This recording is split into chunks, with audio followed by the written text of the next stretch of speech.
Here we are. You found us again. Welcome to the 11% pod. Holy smokes. Today's the day, ladies and gentlemen. If you're listening, today is the day, and I couldn't be more excited for it. When we, in early conversations about the 11% pod, Jamie, my fantastic producer, and I had conversations. A lot of folks were asking, what was this going to be about? Was it going to be about music or the industry or the behind the scenes stuff? And I was like, yeah, it's going to be about all that, but I don't want it to just be about that. And today, my first guest is the first guest that is not related, that doesn't work in the music industry, but whose story was so absolutely fascinating to me that I said, hey, would you like to come on my podcast? Literally the first time Shawna S. Baker and I met, I asked her to come on the podcast. Shawna and I met through our mutual friend, Stacy Turner. And I'm incredibly flattered because Stacy's whole approach is, man, these two people are both cool. They need to know each other. It's a philosophy I try to embrace myself. And she reached out and she said, hey, you and Shawna should hang out. You're cool. She's cool. You're going to get along wonderfully. And she said, I want you to introduce you to my friend, Shawna Baker. And I said, Cherokee freedmen decision, Shawna Baker? And Stacy said, I don't know one way or the other. I just think you two are cool. Shawna S. Baker, wow, how to even begin to describe her amazing life. Probably best known as the first Two-Spirit and LGBTQI plus open justice on the Cherokee Nation Supreme Court.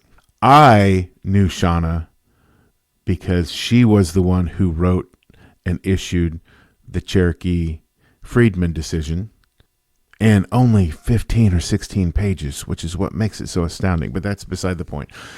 In essence, and I'm very oversimplifying, so please listen to the conversation beyond this point, because Shawna has one of Shawna Baker's most wonderful God-given gifts is that she can explain a very complex, very difficult, very intricate situation into terms that everyone can easily understand.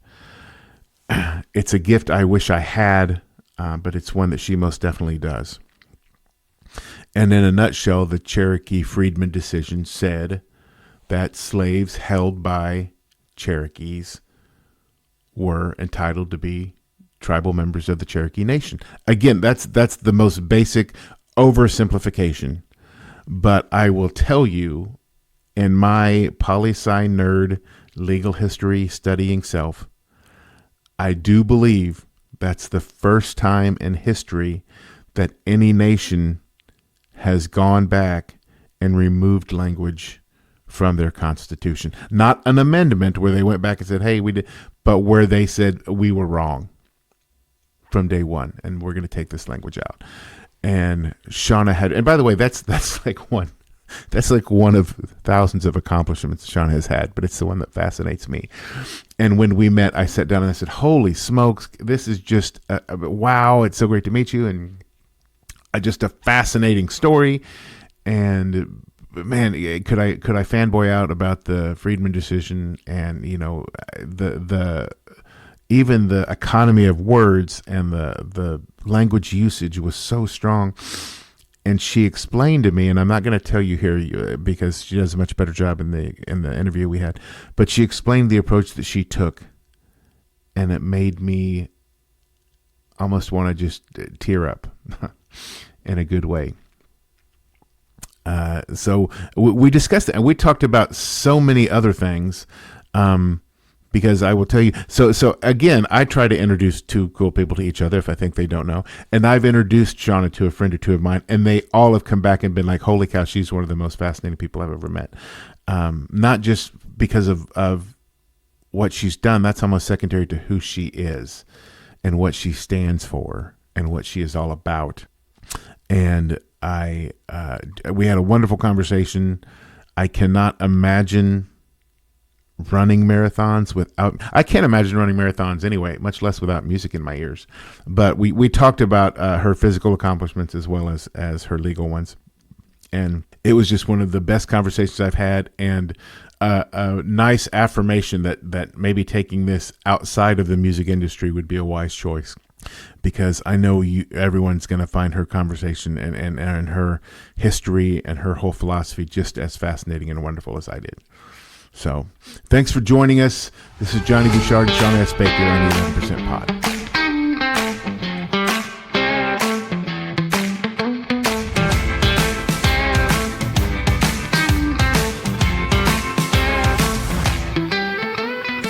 Okay. First of all, thank you, Shawna, for taking the time. I know this is an incredibly busy time of year for everybody. For the folks listening, we're going into Thanksgiving week.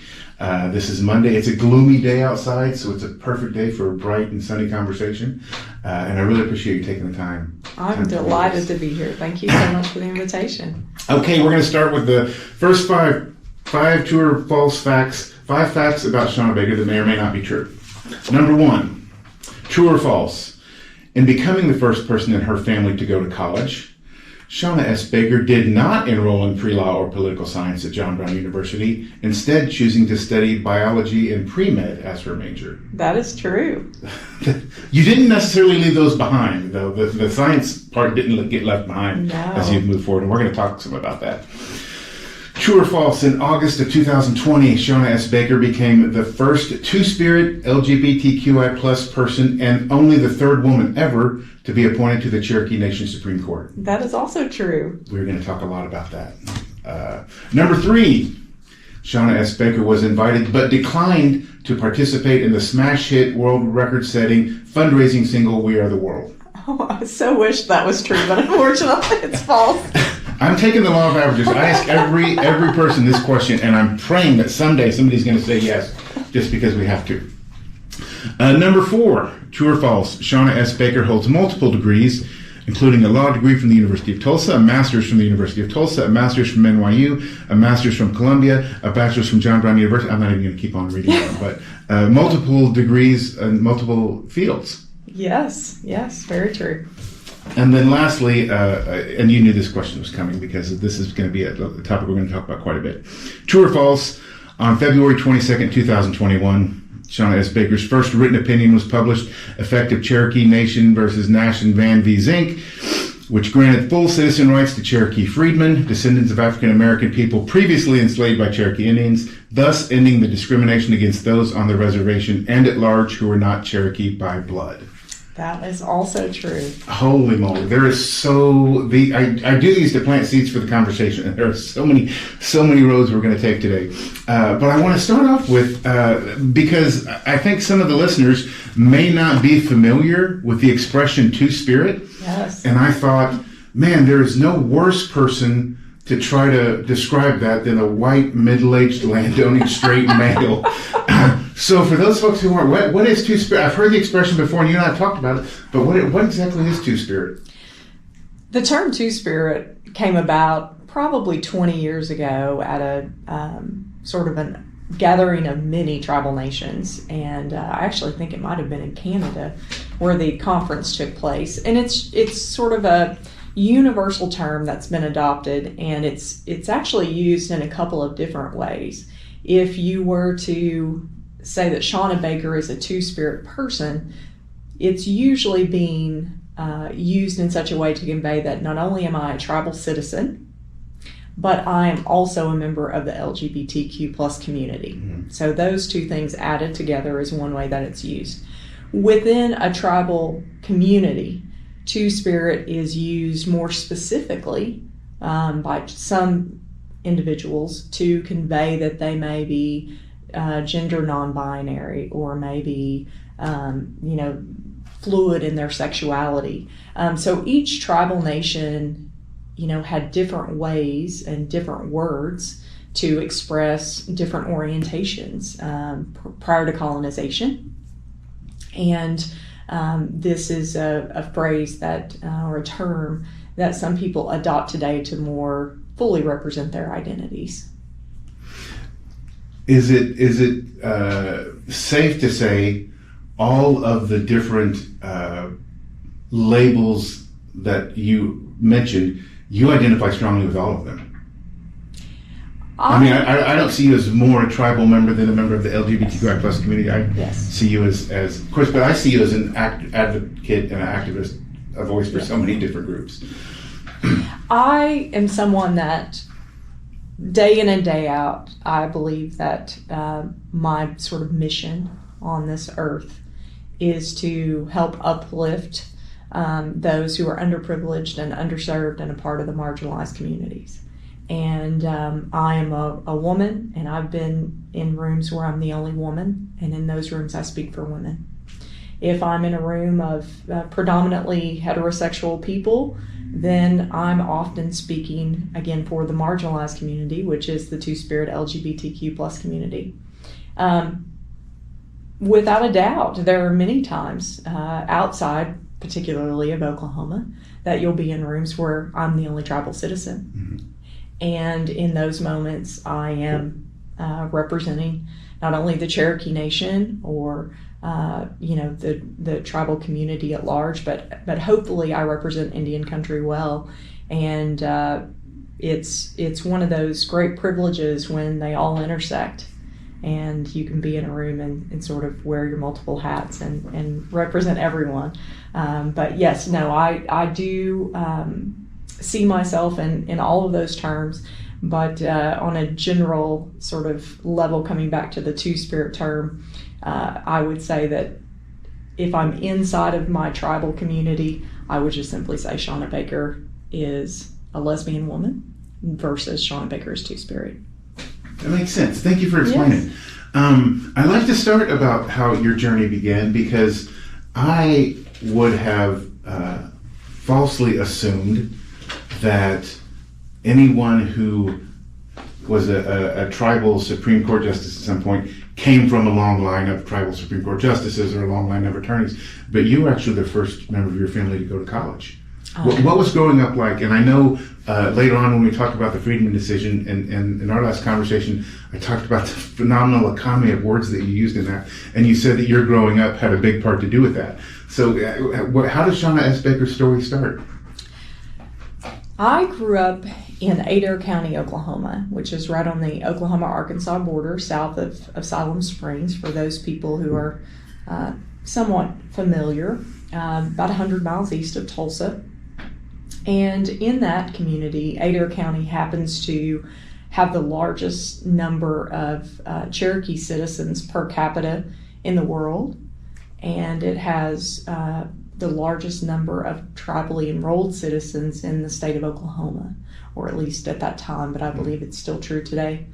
One of the unique things about my raising was that my mother and father, divorced when I was about 4 years old, and my mother remarried a gentleman that lived in Adair County, and so I did have the pleasure of visiting my father every other weekend, and on long holiday weekends, mm-hmm. and in the summer and so forth. And he, my Baker family, lives in Catoosa, Oklahoma. So still on the Cherokee Nation reservation, but closer to Tulsa. And but very rural at the time. Catoosa had yet to explode and become sort of a part of Tulsa at the time. But my grandparents on my Baker side were such an important influence. And prior to my parents' divorce, we lived on what I call Baker's Acres. And it was my grandparents' home, set next to my uncle's home, set next to my great-grandmother's home, set next to our home. Baker family complex. Then, there was a sort of a cousin that lived down the road. But, we just grew up there, kind of running up and down the fields, and the church was literally across the field, and my Baker family is members of the Assembly of God Church, and very religious, and so we spent a lot of time in church, and my grandparents had only graduated the 8th grade. My grandparents married when my grandmother was 15 and my grandfather was 19, And they were married until the day my grandfather passed. He passed at 84, so they were married 65 years. Oh, yeah. My grandmother is still living. She's 91. And but they were the most important influence in my life. They were the people that, hung the moon for me. So they graduated the 8th grade. My mother and father both graduated high school. My father did do some extra training. He was an electrician, or is an electrician. He's retired. But, when I graduated high school, and before then, even as a small child, my father taking me home one weekend up County Line Road in Broken Arrow, we passed this large home. And in my mind, this home was the equivalent of a mansion that I saw in like Dynasty or Dallas on the TV series, right? And I asked Dad, I'm like, who lives there? And he was like, probably a doctor, And I'm like, man, if we had a house that big, I think that you and Mom could both live under the same roof. She could live on this side, and you could live on this side, and I could, that would make my life so much better. And, it just stuck in my head that, a doctor lived there. And if I was a doctor, I could get that too. And so from kindergarten on, I said I was going to be a doctor. And fast forward, I enroll at John Brown University.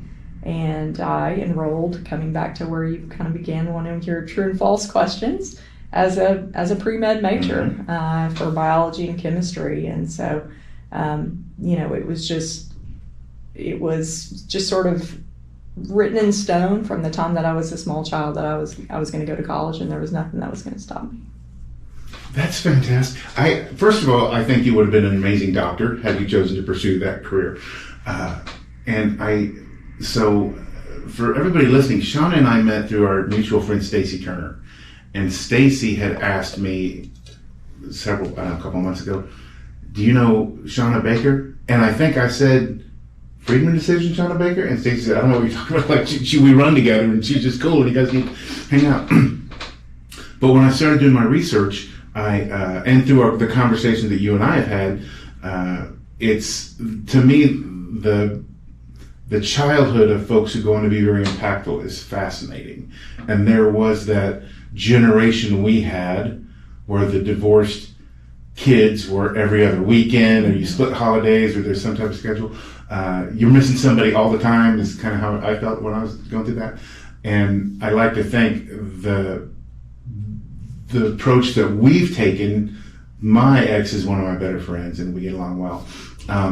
But I think that basis in our childhood made our generation want to be more inclusive. Yes. And be more diverse and have equality and equity be part of the conversations. But you're at John Brown, and again, this is one of my favorite parts of your story because your career path changed with the viewing of a film that happens to be one of my favorite ones. So can you tell us about that moment? I love when people can trace it back to a moment where they said, man, I saw this and it opened up a whole new world for me. I heard this song and it opened up a whole new world for me. Mm-hmm. Can you talk about Ghost of Mississippi? So I was a freshman at the time at John Brown University, and The Ghost of Mississippi was a theatrical release. Whoopi Goldberg, Alec Baldwin, and it is a movie that really focuses in on bringing justice to the Medgar Evers family after Medgar Evers is assassinated, and there are 2 hung juries and no conviction. And about 30 years after his death, the wife of Medgar Evers, Merle Evers, she basically asked for one more attempt, and so the state starts rebuilding its case, and a young prosecutor is placed on the case, and it's just this fascinating both look at the arc of justice bending in the right direction, but it is also a reminder of our past, of our recent past, and the struggles for equality that exist. And I was just so moved by Merle Evers, continuing to not only love her husband, but demand better of our justice system. and also this young prosecutor who had everything going for him. He was married to the daughter of the judge in the town, right? So his father-in-law is the judge who had presided over one of the earlier cases. He's going to the country club. He's enjoying, everything that you would anticipate. And he's got, I think, 3 lovely children. And at night, when his daughter is scared of ghosts, he goes and he sings to her Dixie at the beginning of the show and sort of throughout. But over the course of time, as he begins to pursue this case, and not just sort of haphazardly, but he really gives it his all, and he starts to understand that, justice has been denied and it does need to be served, that he ends up getting divorced. His in-laws, think he's horrible and awful. He has bomb threats from the community. His children are, bullied on the playgrounds. And he just endures so much, and his family endures so much to do what's right. His integrity comes through, his character comes through. And at the end of the show, he doesn't sing Dixie anymore when his child needs a song at night to go to sleep. And it just moved me in such a way. And I was 19 at the time, but I really hadn't been exposed in history classes to that deep-seated racism and inequality that, was occurring in the South, and in many ways still occurs throughout, the country and the world. But I was just blown away, and I decided that, I could help a lot of people going to school to be a doctor.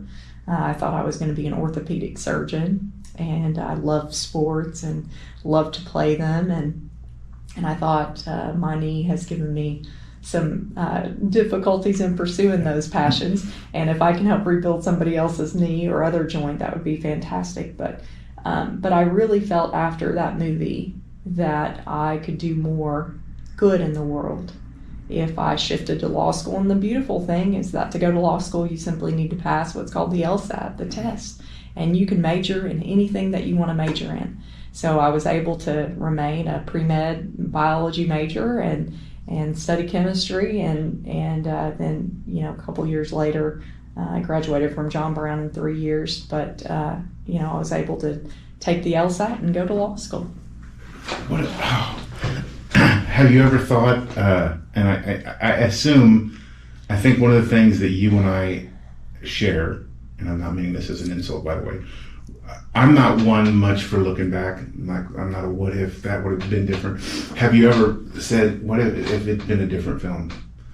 What if it'd been, I don't know, if it'd been Dolphin Tale, would you have gotten into veterinary medicine, or something else? Well, I did love Free Willy a lot, and as a kid, and I would have loved to have worked with my own Shamu. That would have been fantastic. But no, I am a person of deep faith, and the people that know me and know me well know that to be true. And I truly believe that everything happens for a reason. And I think when we get to where we're going today in this conversation, if Nash isn't sort of the moment that makes you say it was all predestined, then I don't know in a way what would. So I really just believe that everything was intended to be the way that it was, good, bad, or ugly. And I think all the the bad and ugly make you stronger, and sort of give you moments and opportunities to learn from, and hopefully you channel them to be used for the better. And so no, I don't often look back, and I don't really have many regrets. I would hope you don't. The big exclamation point in this conversation, of course, and I specifically printed it up because I did not want to misquote. When the Freedmen decision came down, which was your first opinion as a Supreme Court Justice for the Cherokee Nation Supreme Court, correct? Yes, I'd been on the court less than about 6 months at that point in time. right at about 6 months. I always think of the meme or the story you hear about the IT guy who went to work for a company and then he fixed the glitch and quit 2 days later so he could go back to using the app. That's what I always felt like. But I get goosebumps reading this out loud. Freedmen rights are inherent. They extend to descendants of freedmen as a birthright springing from their ancestors' oppression and displacement as a people of color recorded and memorialized in Article 9 of the 1866 treaty. 35 words that, and the reason I'm at a bit of a loss for words right now, most of the guests I've had so far have been music or music adjacent, and I have many guests who say, we thought the song was going to be good. We had no idea it was going to be. We had no clue the impact it was going to have. But I think Shawna S. Baker knew the impact that this was going to have. Let's talk about the Freedmen decision, because I literally, you can't see it if you're listening. I have goosebumps as I'm reading this. My eyes are tearing up because this is the largest tribe in the world, almost 500,000 tribal members now, to say, hey, we got it wrong. And I was trying to explain to my daughter how 2 words by blood and the removal of 2 words can just, and I wasn't even grasping the concepts. Can you walk us through the decision? I know you've been asked this question 1,000 times, but I'd love to hear it the 1,001st. Yes. Let's first back up to explain to your listeners freedmen and a little bit about tribal history. So the Cherokee Nation, along with the other 4 tribes from the South, so we're commonly referred to as the 5 tribes now. Historically, we were known as the 5 civilized tribes. We don't use that phrase anymore. But we were originally tribes from the southeastern part of the United States. And the Cherokee Nation originally had lands in Alabama, Georgia, North Carolina, South Carolina, Virginia, West Virginia, Tennessee. I mean, we had a large, swath of land, if you will. That was our homelands. And once the Europeans arrived, we began to assimilate, and we learned English. We sent our children to schools. We adopted dress much more like Europeans. We engaged in a lot of trade, a lot of intermarriages, and hence sort of where the term civilized probably comes from in many ways. Ultimately, we transitioned in some ways from being hunters and gatherers to becoming farmers and plantation owners, and sort of, moving through time, that ended up resulting in us enslaving people. And many people don't realize that tribal nations enslaved Africans that were, transported over. The Trail of Tears is what's commonly referred to the movement of our tribes from the southeast to present-day Oklahoma, which was then Indian Territory. In 1838 is when the Cherokee Nation began sending detachments, and our slaves, the enslaved people of the Cherokee Nation, walked with us. And it's a very sad thing to think about that we have very little written history because we were a tribe of oral traditions. We do have what's known as the syllabary, or the talking leaves, that Sequoyah invented around 1821, so not long before we came on the removal. But those individuals who were enslaved, their lives and the names of their children and their stories, they're lost to us. But we do know of some. And they came on the trail when we arrived in Indian Territory on our new reservation land. They helped us rebuild. It's not like there were homes here waiting for us. It's not like there was food in a fridge. People had to go out and in the depots where the detachments arrived, they were able to get some supplies, but basically they had to go start over, from scratch. So in the United States at the time, tribal citizenship meant you were not a U.S. citizen. In fact, it was not until 1924, with the passage of what's known as the Snyder Act, that all tribal citizens in the United States became U.S. citizens. There were instances here and there where tribal citizens would cede land, and part of their negotiation was to become a U.S. citizen. But the Cherokee Nation, for example, you were a Cherokee citizen, or we're sitting in Tulsa, Oklahoma on the Creek Reservation, you were a Creek citizen. You are not a U.S. citizen, which means that our enslaved people were only citizens of our nation too, to the extent that we granted rights of citizenship. So fast forward to the Civil War. When the Civil War was over, the United States came in and basically asked the 5 tribes to sign new treaties.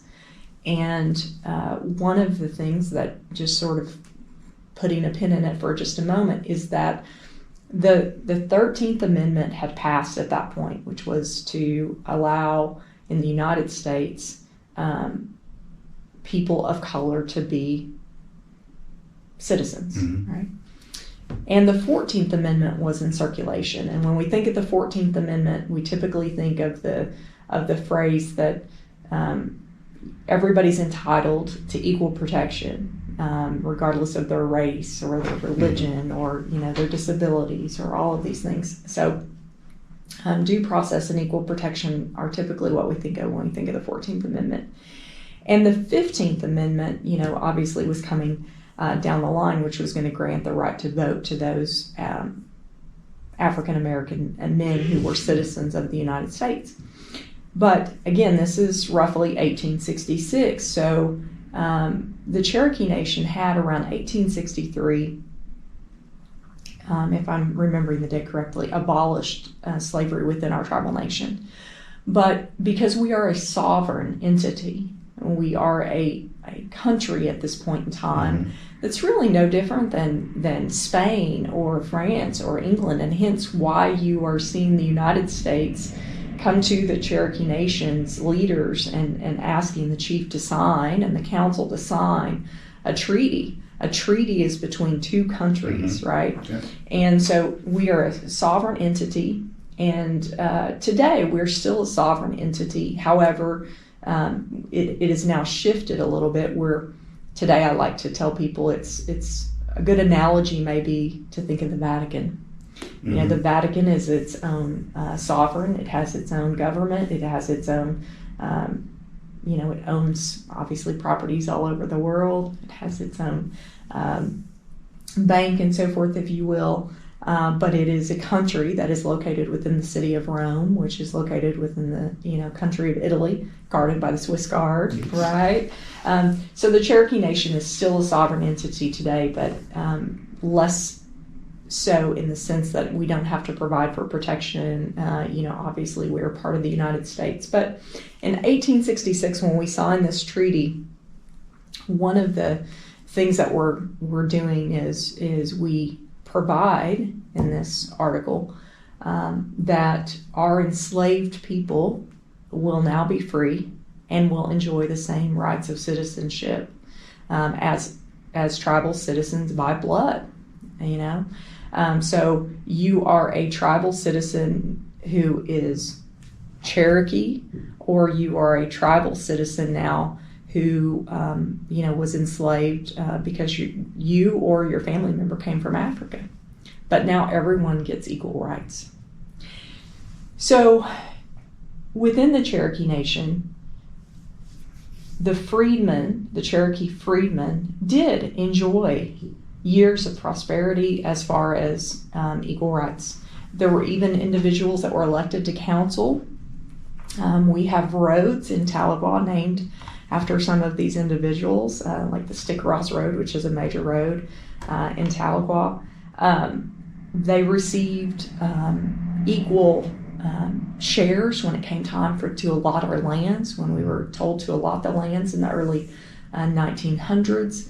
And in fact, probably a conversation for another day, but allotments, particularly allotments to freedmen, are actually Creek freedmen, not Cherokee freedmen, what ended up giving rise to Black Wall Street, right? Yes. And Oklahoma has many all black towns, and it again came about because of the enslaved people that became citizens of these nations here, and chose.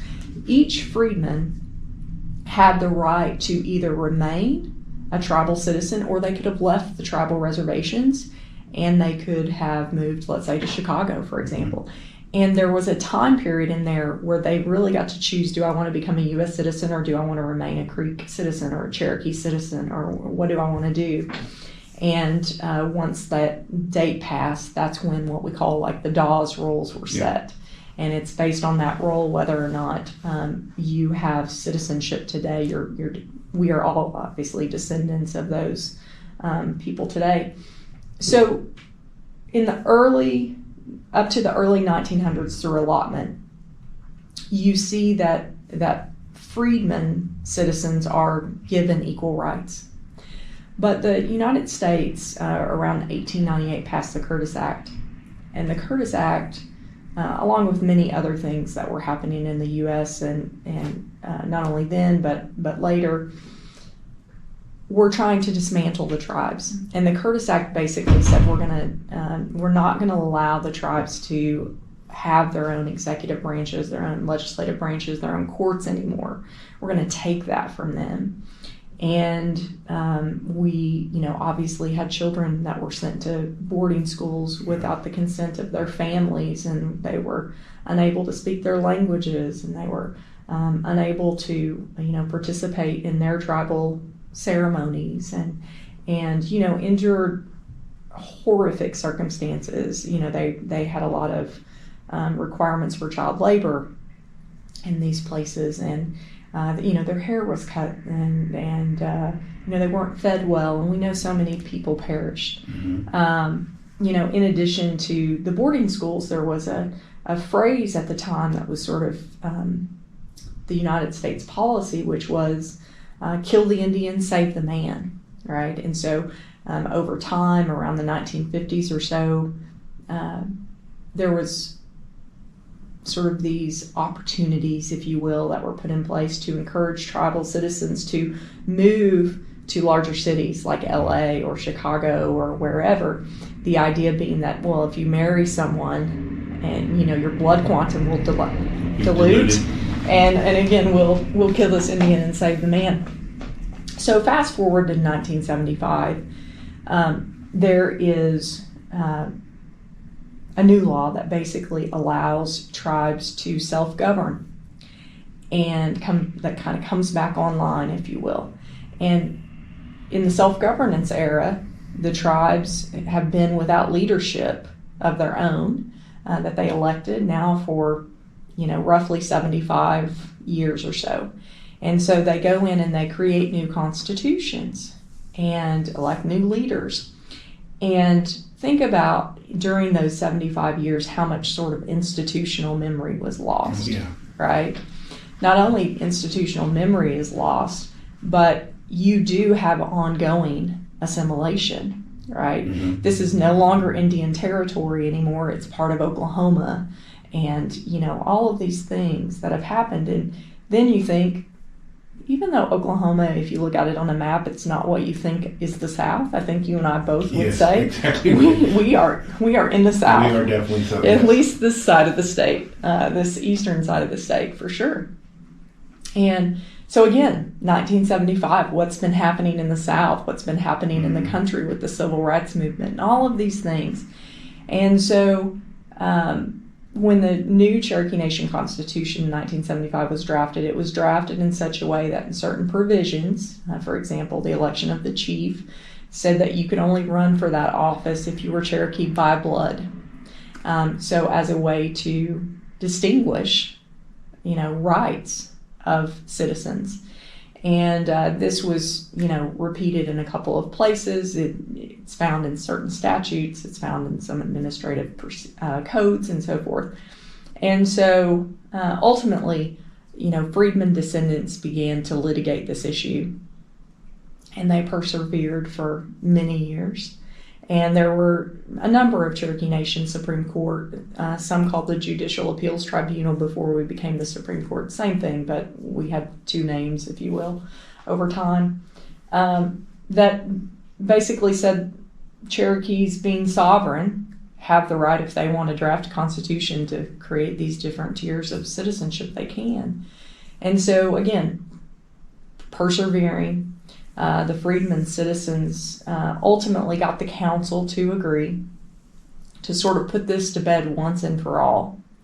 And so around 2008, the council said, we will waive our sovereign immunity, and we will allow the freedmen to sort of take us to court in federal court to litigate the sole issue of whether or not that 1866 treaty is still good law.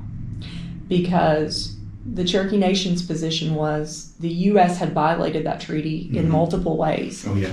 And if the U.S. has violated it in multiple ways, then they didn't see it as a valid law. And so they felt that it was okay for them, the Cherokee Nation, to violate the treaty. So this goes to court, and again, it takes a number of years, and ultimately a judge in the D.C. District Court, federal court for the United States, wrote a very lengthy opinion. It's like 100 pages. And it states that the 1866 treaty is valid law, and it doesn't matter if people have messed up from time to time, but it's still valid.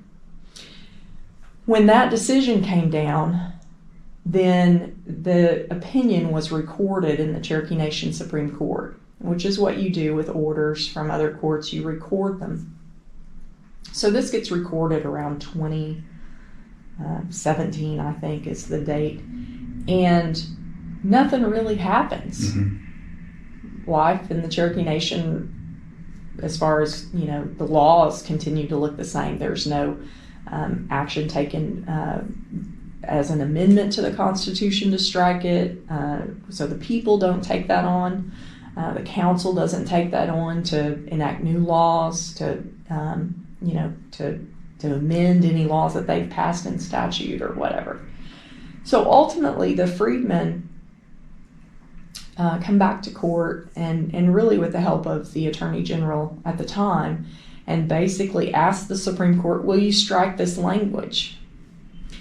And there was a proposed order, which lawyers, if you're ever around lawyers, lawyers sometimes try to make judges happy by saying, you have less work to do. Look, I've already done your work for you, Judge. I've got an order here that you can sign. And if you'll sign this order, it grants me what I want, and you don't even have to write it.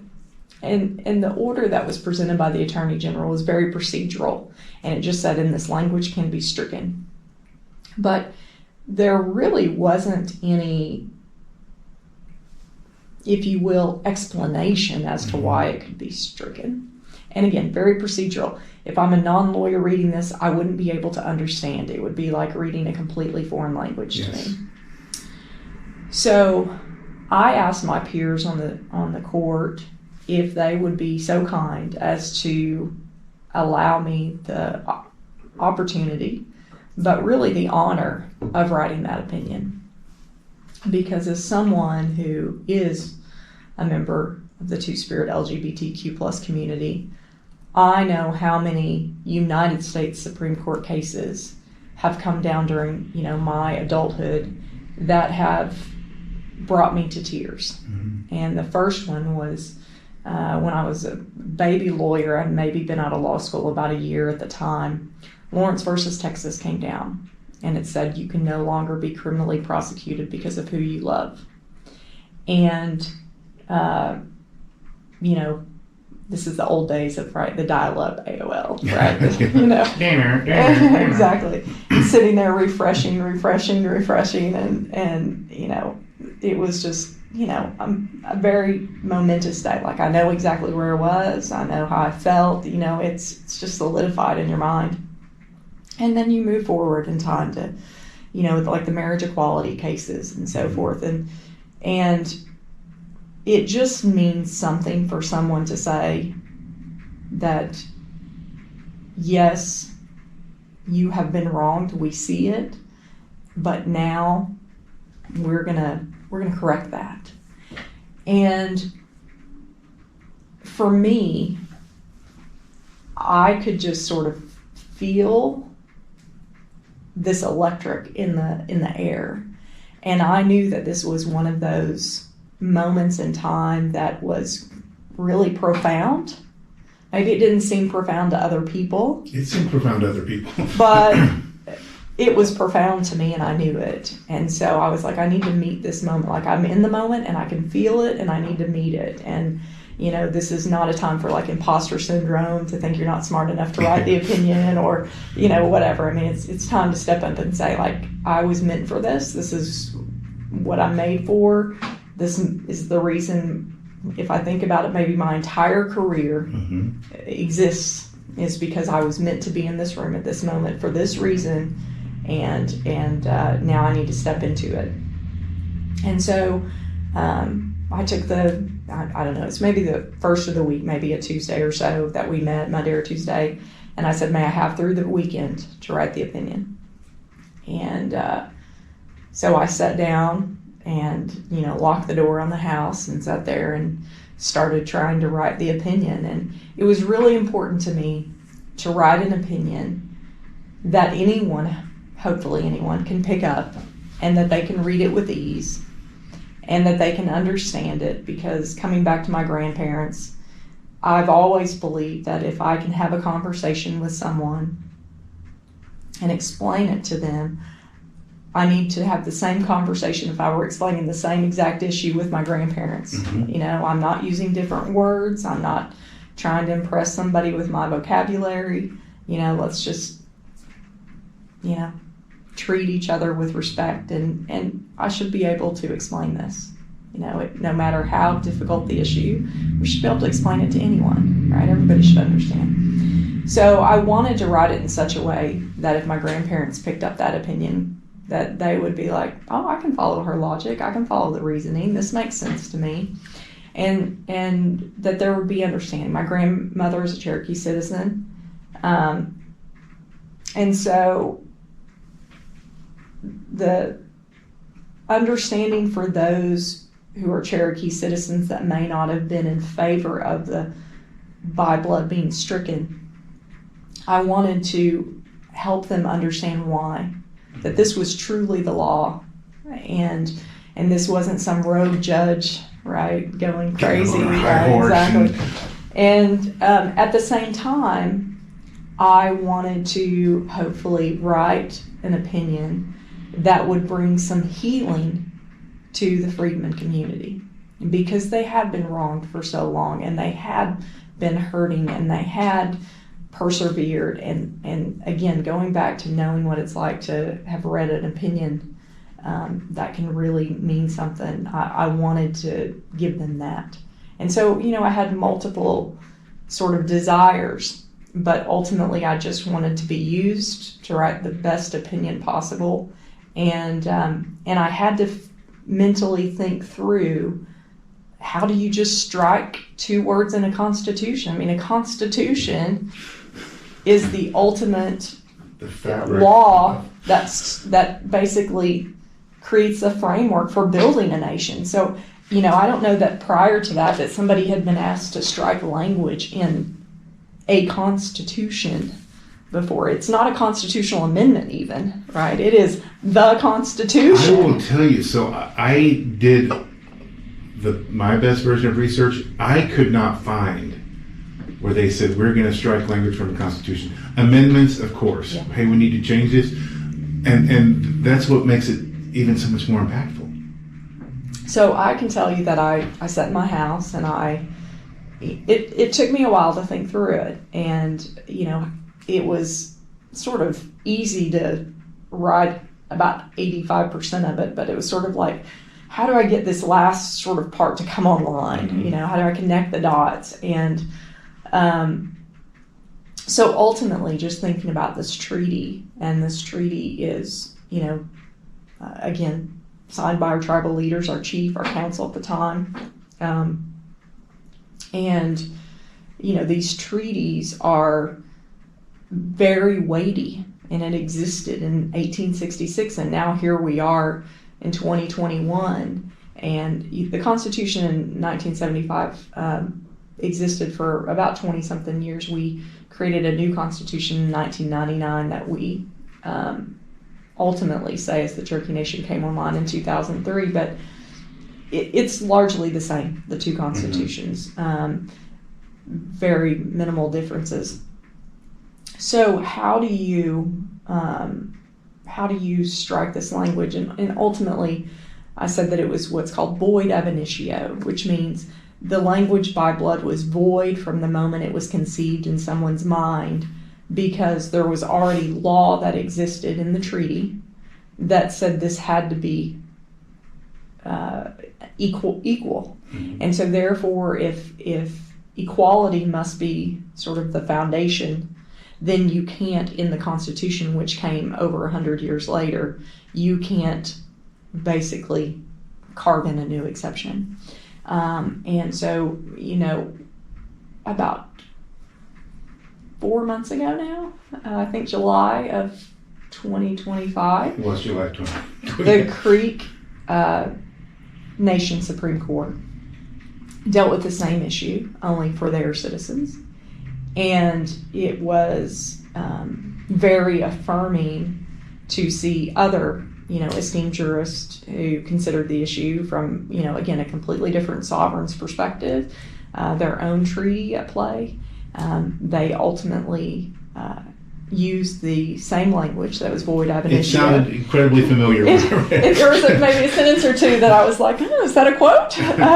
But, for other people, ultimately, again, 4 years later to arrive at the same conclusion that was valid legal reasoning is also affirming.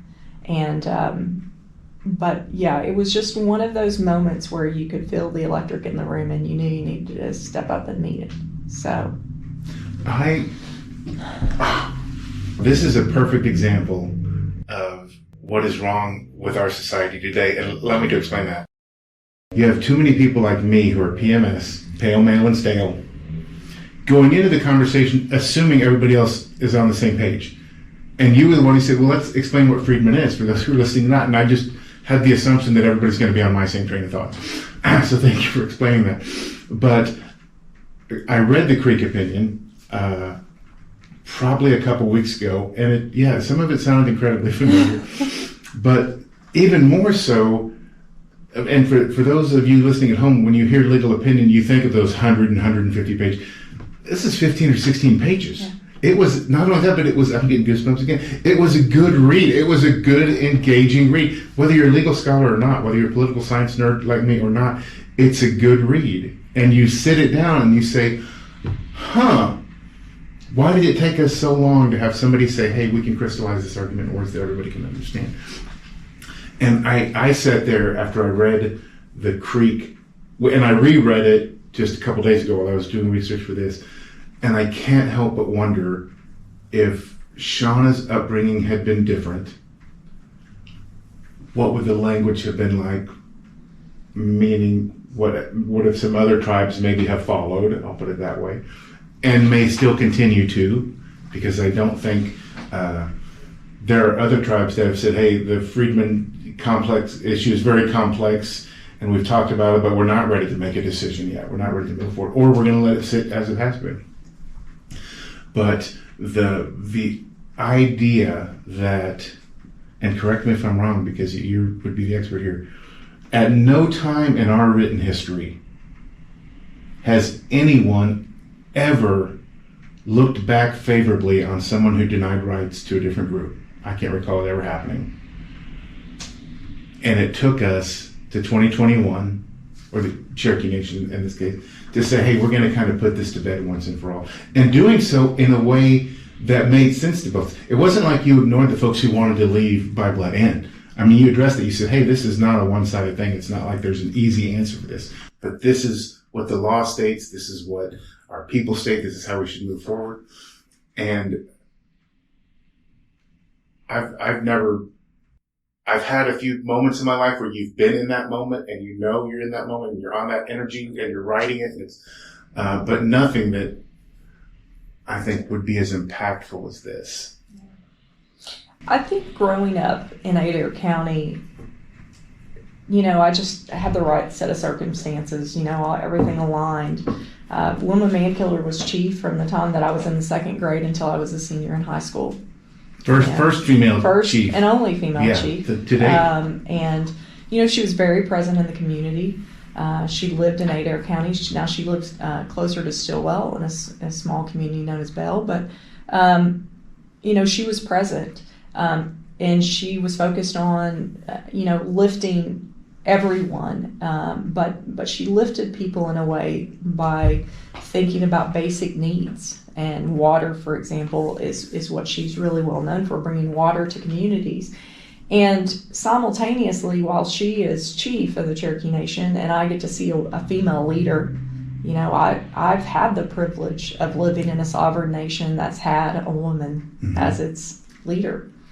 I also had, if you will, you could almost straddle the proverbial state boundary line in Westville. At the time, Bill Clinton was the governor of Arkansas, and then he became the president of the United States.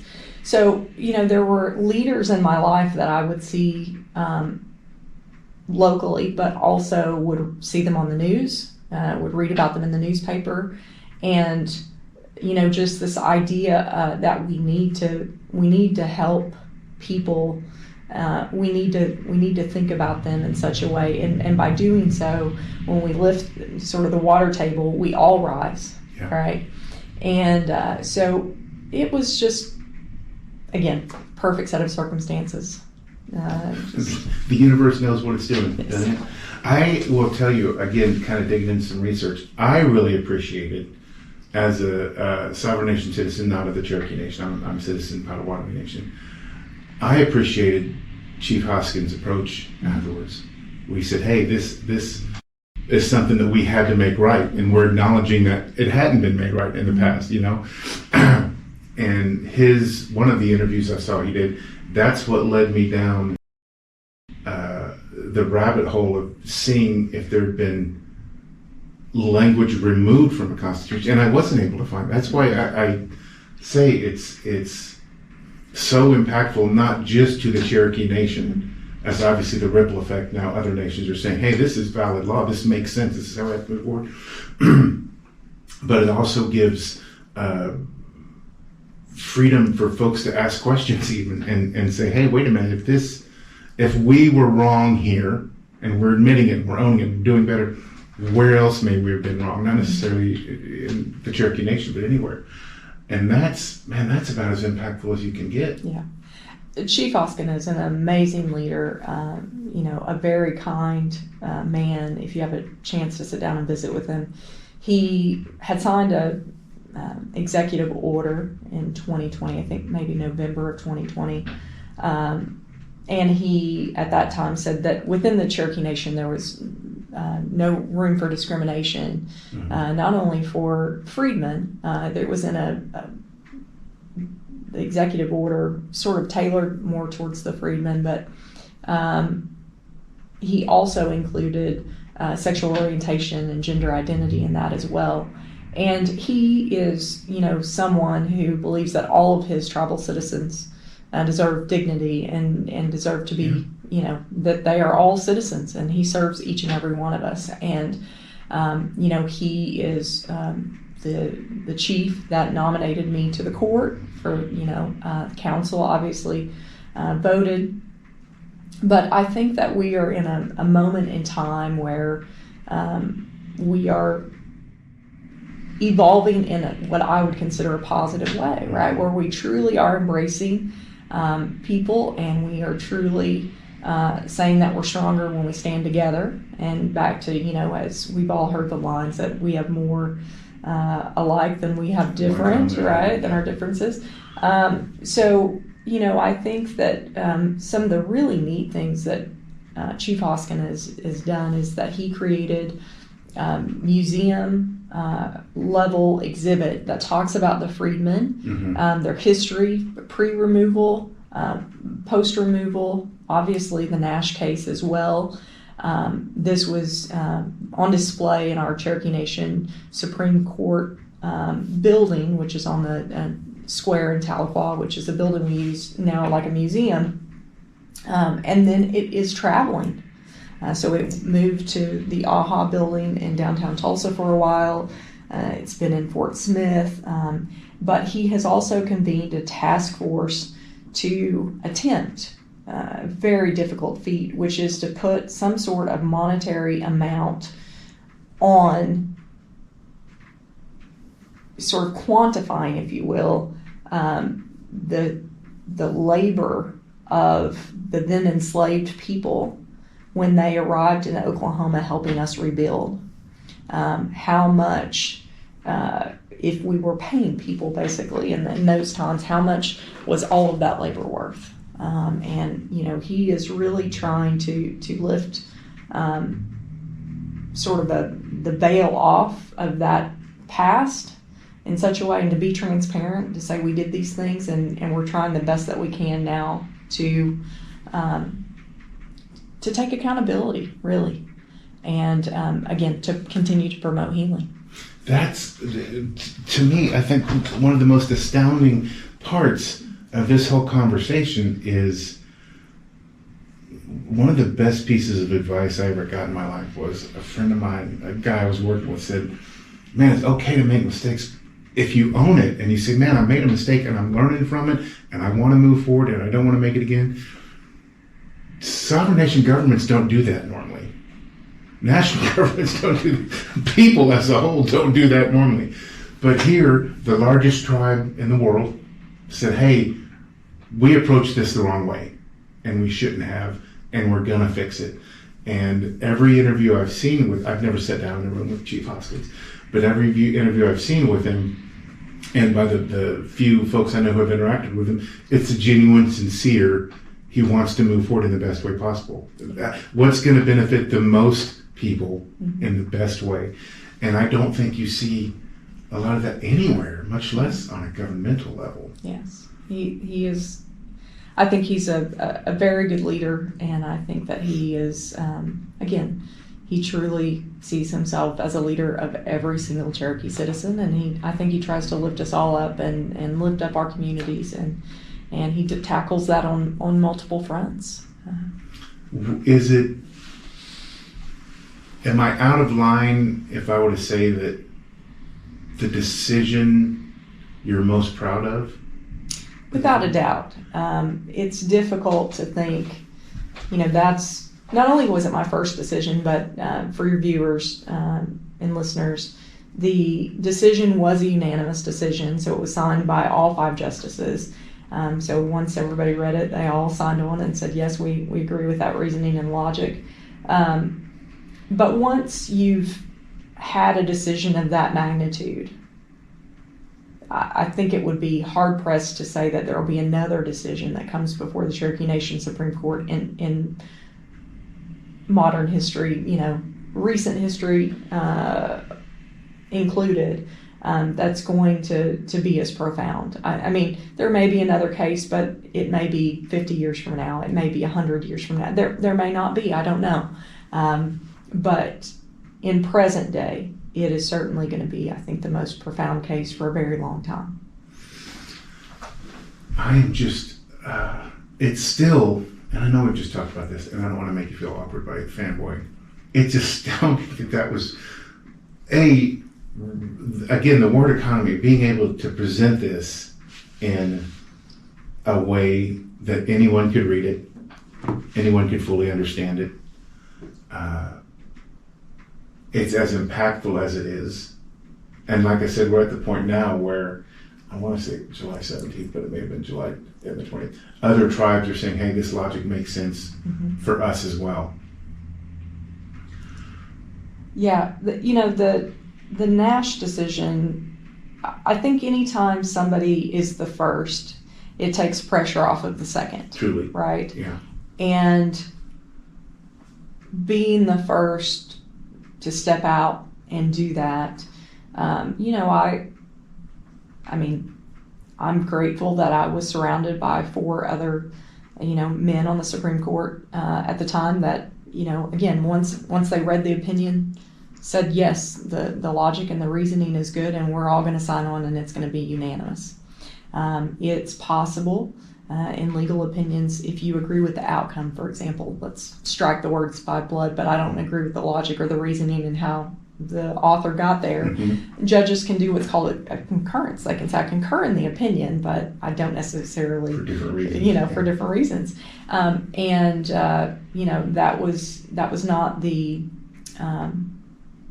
outcome of the day. Every justice signed on, and it was truly a unanimous decision. And so, again, I'm humbled and grateful that I had the opportunity to author it, but I am also, I was surrounded by 4 men that signed on that said yes. We were truly a united court, and I think that makes that such a moving opinion. I love the fact that you requested, because the concept of freedmen or by blood can be very divisive. Mm-hmm. And it tends to be a lot of, hey, we need to find someone to do this, but I don't want to be the one to do it. I'll concur or I'll sign off, but I don't want to be the one to write it. Yeah. And you were like, I will be. Yeah. I will share with you that I probably spent a day of my time, probably the 5 days or so I had to write, on the opening paragraph. And the opening paragraph reads, on war-torn soil in Indian Territory during Reconstruction, thousands of miles from their respective homelands, the heartbeats of 3 First Nations, the Cherokees, the Shawnees, and the Delaware, and 3 continents of flesh tones and culture, Native Americans, African Americans, and adopted or intermarried European Americans, were forced to coalesce and weave together a single nation to be known by only one name, henceforth the Cherokee Nation. And what was important to me about that sentence was, one, it was the lead sentence, but I wanted to remind people that the Cherokee Nation is comprised of not just Cherokee and freedmen. We are actually comprised of the Shawnee and the Delaware. They're also in a treaty that we are to basically give them equal rights of citizenship. That we did have intermarried whites that were citizens of the Cherokee Nation pre-removal. So we need to remember that prior to the Nash decision, we were a very diverse nation. It's a diverse nation, again, in the sense that European people who had married in, they could have been Irish, they could have been English, they could have been Scottish, they could have been French, right? They could have been so many things. We were very diverse, and it is important to remember that diversity existed pre-Nash. It wasn't just Cherokees and freedmen. It was much more than that. And so I really wanted to sort of remind people of that, just like the United States is a blend of people from all over the world. We too were a blended nation before Nash. And this has absolutely nothing to do with the relevance of it, but for my pure curiosity, I picture Shawna sitting like in front of an open laptop going, okay, how am I going to start this? Like there's a window open and you're like Stephen King would, or John Grisham, or any author would. And was it, and this, again, purely my curiosity, was it longhand? Were you typing on a computer? Was it? So I do both. Because the fact that you just read, the fact that I had Shawna Baker read that out loud is like a bucket list thing. So I happen to be a paper and pen person, and I keep a paper calendar. I do try to put things on the computer too, but I'm so much more comfortable with paper. I'm a little antiquated in that way. So I will write out a lot of notes on paper, and then when it comes time to sort of actually draft the sentences. I start drafting that on the computer. But for me, there was actually a lot of research that I had to do. I was new to the court. I'd been on it for 6 months. The Cherokee Nation law is hard to, we have statutes in one place, we have legislative, sort of minutes and language and so forth found in others, and all these different things. And, again, still being new to the court, I'm still trying to find all of my sources, right? And again, stitch this thing together. And so it was one of those moments where it was, again, just wanting to draft something that not only I would be proud of, but that other people would be proud of, particularly, my grandparents. It was very stressful. You ran West? Yes, very much so. I hope so. My grandparents, would tell you that they're proud of me no matter what I did, but I think they're biased in that way, which I'm grateful for. But I'll tell you just a little bit, sort of an inside picture. So I happened to be dating somebody at that moment in time, and the individual stopped by and visited with me, a day or so in, and we started talking, and I'm like, I've got to get this right, and I'm really struggling with this one section, and I just, I feel the weight of the world on my shoulders, and I started crying, and she was like, I can, it's okay. Show myself out. It's got real heavy real quick. So the next day, I get a text on my phone, and it says, "I left you some burritos on the front porch." So she brought me food, and she left it on the front. She didn't even stop to come in. She was probably already down the street at the stoplight before she sent me the text even, It was just sort of like, she's in there, she's marinating, she's doing what she needs to do, and I'm just not even going in today. So.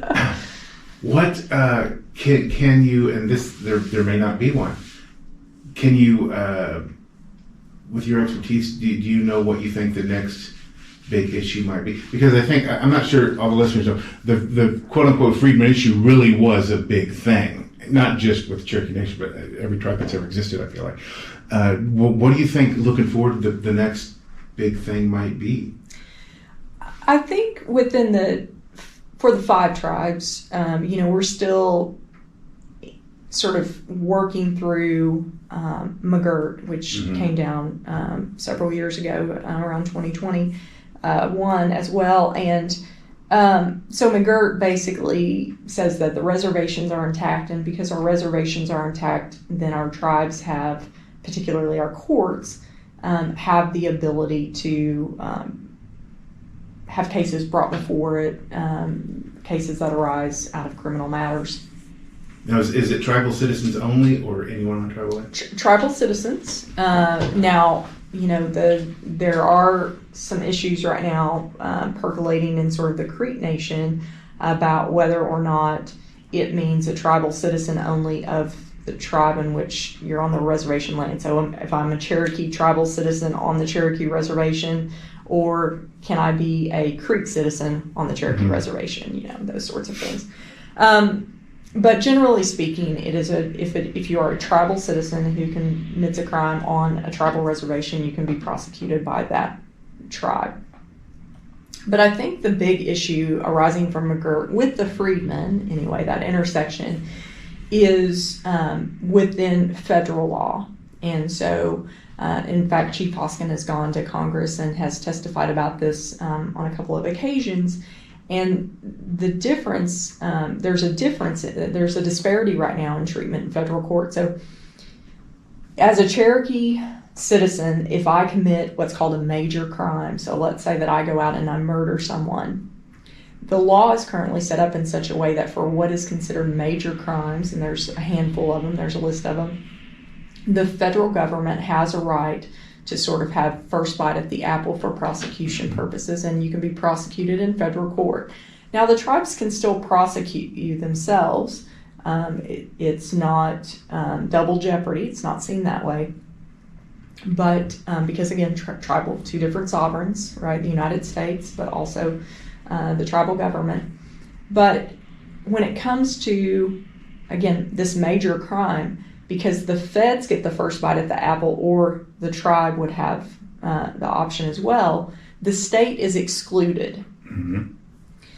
Well, when it comes to freedmen, at the moment, the way the law is written with respect to major crimes, it says it refers to the fact that that person is an Indian.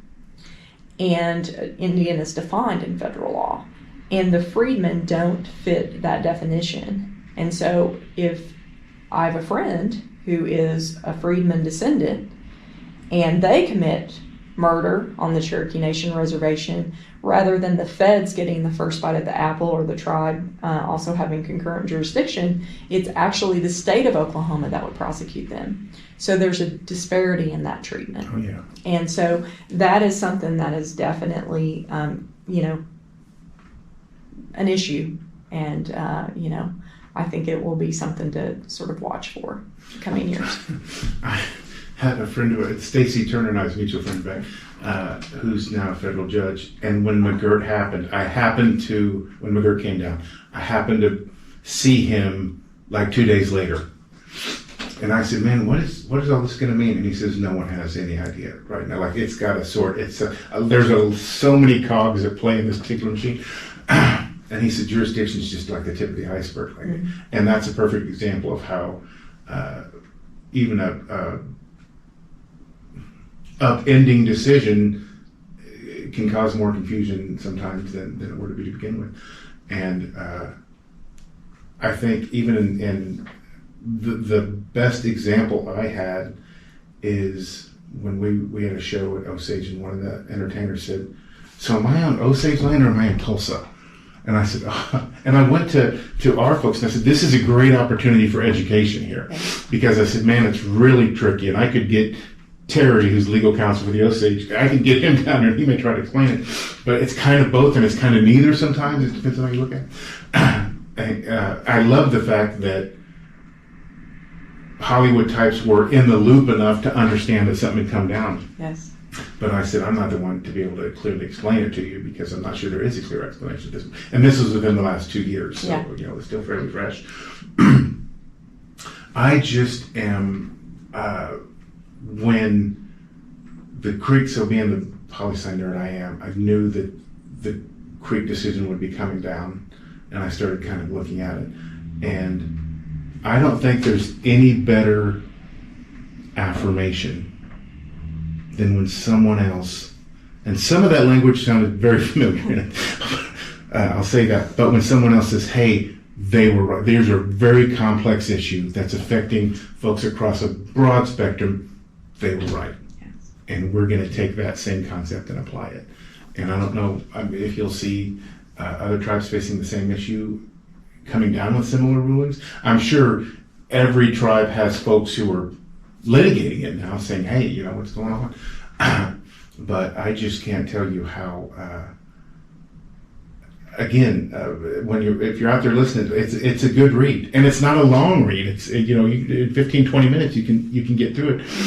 And the first time I read it, before you and I ever met, I remember thinking, why can't everybody make it this simple? Like, you can take complex issues and explain them in very simple ways.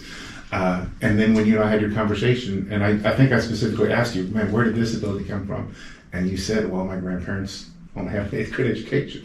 And I think, I don't know, maybe that should be the litmus for impactful decisions moving forward. Go back 3 generations, and if you can, explain it.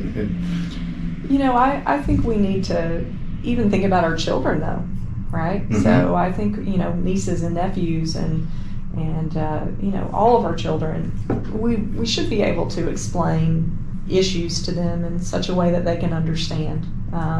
And yes, sometimes they're difficult issues, but I just think it's important. But as lawyers, I think to be a successful litigator, think about some of the complexities with so many different types of laws that are out there. I can imagine so many different scenarios coming down coming to a courtroom where a jury is asked to make a finding.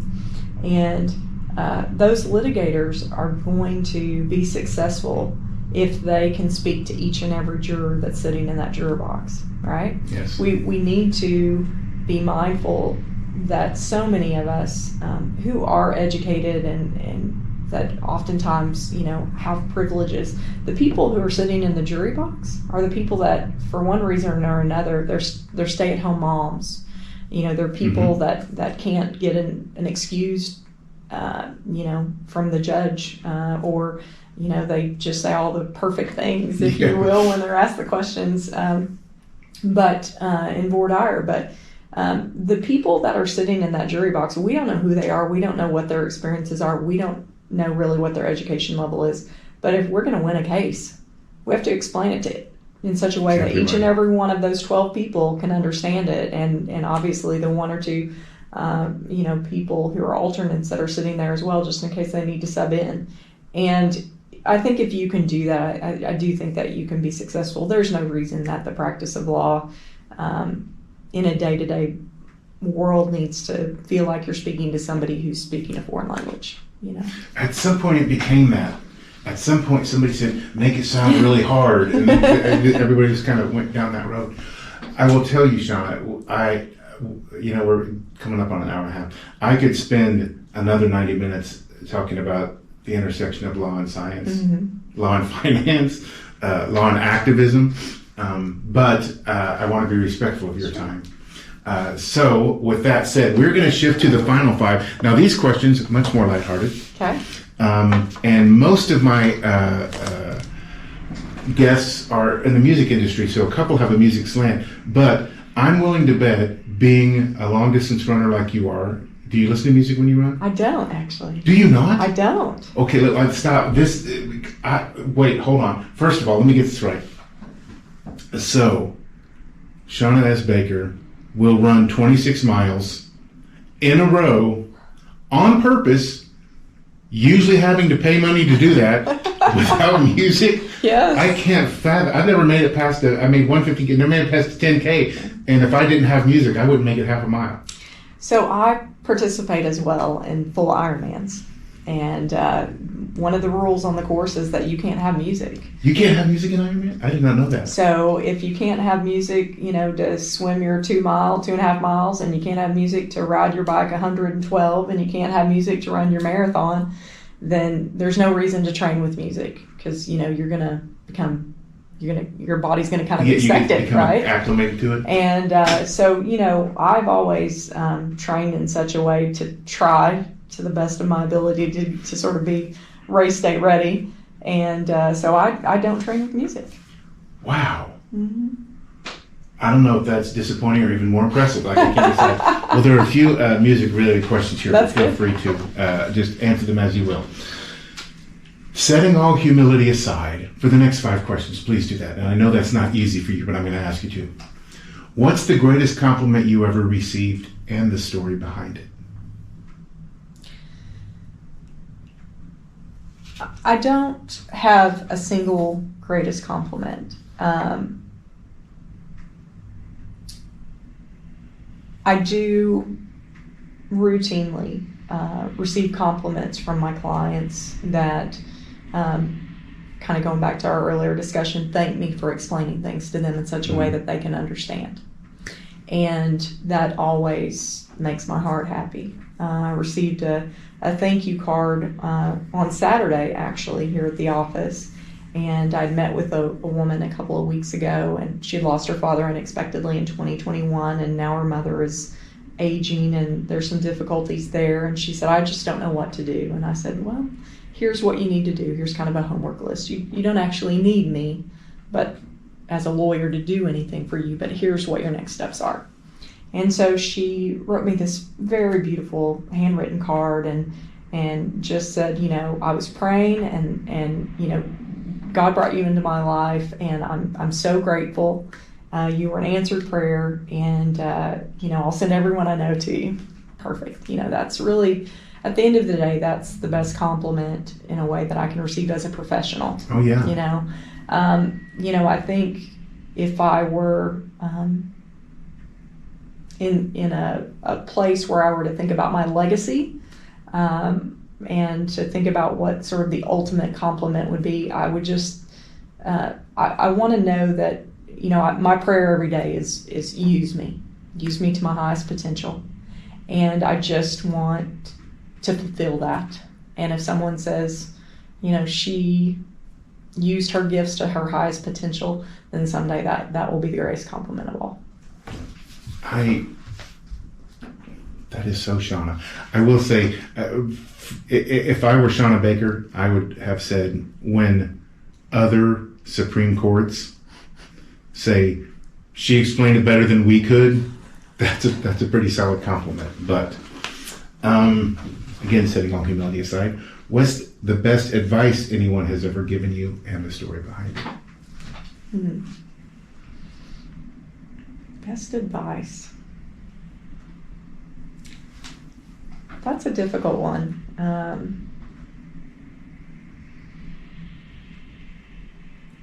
I think as we go through seasons in life, whatever the best advice is changes, right? Truly. I think that for me, the best advice that sort of I, if you will, sort of brought in through like osmosis or diffusion, coming back to that sort of scientific term, was just be myself, to be authentic, to be genuine. It would be so much easier for me to live in New York or another state that's a lot more blue. Mm-hmm, truly. But, I live in Oklahoma. It's home. And, one of the decisions that I actually made while I was still in law school was to be authentic and to be genuine. And I received a letter from what we consider here in this market to be a large law firm.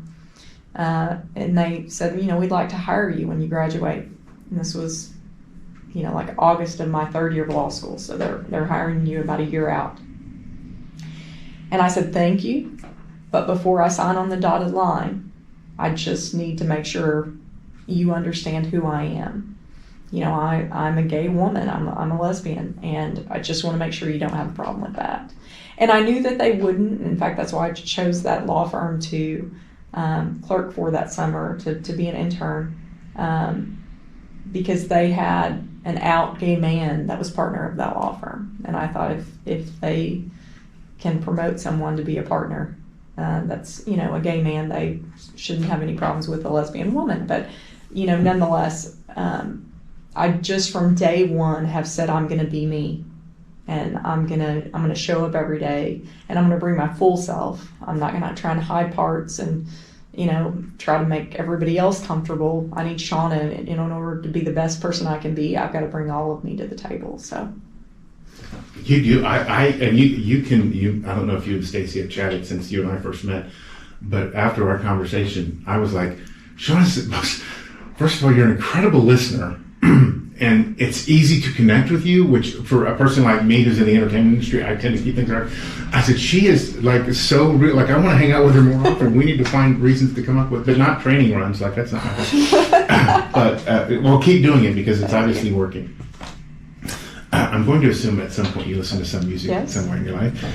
Shawna S. Baker, from the moment you bought your first album until present day, what would the most played song in your history be? Probably Mercy Me, Bring Me the Rain. Oh, okay.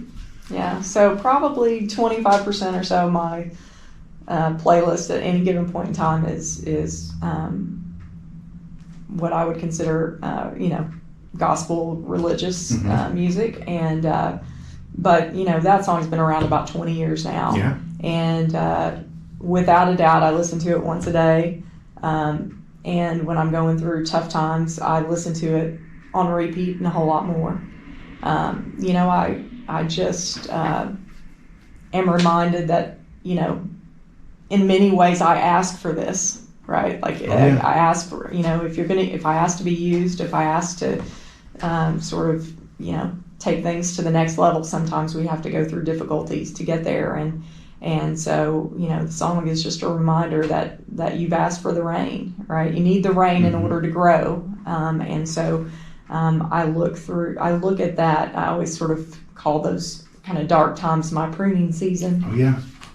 And, in order to be better the following season, we have to prune back, and that sort of hurts. But ultimately, I know sort of spring will come, blossoms will happen, growth will occur, and things will be bigger and better. And it just goes back to that faith. And so that song is the way to remind me that this is just part of what's needed. We need rain.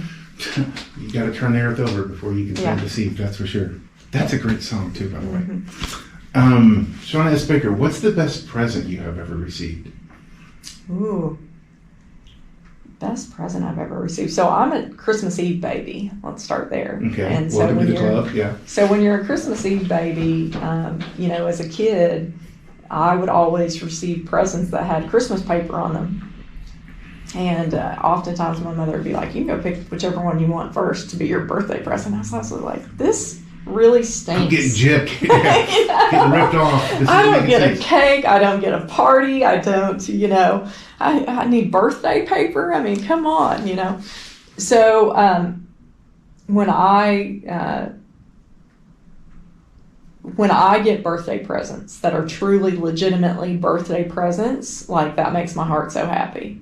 It is, there isn't any particular thing that I can think of as a gift that receiving from another person that has been the most impactful. But I will tell you a gift that I received from the Cherokee Nation. So in 2024, I signed up to ride what we call the Remember the Removal bike ride. Mm-hmm. And for your listeners that don't know, this is a bike ride that begins in New Echota, Georgia, which is the last capital city of the Cherokee Nation prior to removal. And we it's basically a youth leadership program, but we do have some mentor riders that go on the ride each year. And we ride 950 miles from New Echota, Georgia, from Georgia to Tennessee to Kentucky, to Illinois, Missouri, and then Arkansas and into Oklahoma, and we end in our new capital city, Tahlequah. And so, historically speaking, we know as citizens, we know about the trail, we know about the removal and all of these things, and so I signed up for the ride, being an endurance athlete, and I think, man, it's a long bike ride, I've got this, And so, being there and watching those youth, though, really transform from kids who didn't know if they could do it, and you're with them every single day in training, and then you actually go on the ride with them, and you see their entire worldview, like it just opens up, right? Yeah. And there's one particular youth that was on our ride, and the way her transformation, she could not be, the two persons, pre-ride, post-ride could not be further apart. It was such a gift, and to just be there and watch that, and to be a small part of that encouragement. And for me, the ride really solidified that this sort of united purpose that everyone who works for the Cherokee Nation and who goes to, goes sort of to bat for it each and every day and to protect its sovereignty, it really makes you think, man, we had great bikes, we had clothing, we had food, we had hotel rooms to stay in every night. And to think that our ancestors walked that in winter with the clothes that they had on their backs in May. Walked on foot. In moccasins. And literally they were rounded up in their homes in May and held in stockades and internment camps outdoors from May until October, and then they're told to walk. And, you know, the rations were horrific, minimal, and yet they were able to do that. And so the gift it gave to me was to remember it doesn't matter how hard I think any particular day is or any particular moment is or whatever. My heart is not hard. No. There is nothing that I'm going through that is really hard when it comes down to it. My ancestors went through something that was hard. Yeah, truly. You know? And so it was really a gift, but it was a gift of experience. Christine Dillon, my daughter, asked me recently, the topic of bad governmental leadership, bad presidents came up. And she said, do you know, like, who would be the worst? And I said, Andrew Jackson is definitely on my list. There's a few that are up there, but this last question I'm excited to ask you, Shawna, because certain people, your Clark Brewsters or your Chuck Hostins, I can't see doing anything other than what they do. I can't see them getting on stage as a rock star or whatever. You, I can. Thanks. So with that in mind, Shawna S. Baker, if you could join any artist on stage for any song, who would the artist be and what song would you sing together? Ooh. You know, I am, and have been since I was a child, a huge Reba fan. My mother is a McIntyre, and, you know, and like third cousins twice removed or whatever. You know, they're related somewhere down that line. But just the fact that my mom was a McIntyre and she was a McIntyre, you know, I was a Reba fan. And, you know, I think the song that I would probably sing is The Last One to Know. Not because necessarily the lyrics, it's just one of those songs that, you know, that when I was a child, like that album played over and over and over. And it's just a great song, but, you know, there's so many songs that she's, you know, been a part of. I mean, you know, people think of Fancy or whoever's in New England and all great songs and things like that. But, you know, that one just kind of warms me up inside a little bit. So I could see you doing Fancy. I could see you. And Reba, most people don't realize, kind of from the fan perspective, Reba shattered a lot of glass ceilings as well. And when she did, she said, hey, I'll take Kelly Clarkson, I'll take these other people and help kind of pave the way for them. But I could see you on stage like this, like you, I could totally see. And I could see you 75 miles into a bike ride on an Ironman. Other people I can only see, like I could see Chuck Hoskins standing behind a microphone congratulating people afterwards. But Shawna, thank you so much for taking the time. I really appreciate it, and I'm not saying I won't have a request for a second one at some point. Please, let's do it. I appreciate you taking the time on this busy schedule. Thanks for listening. This is the 11%.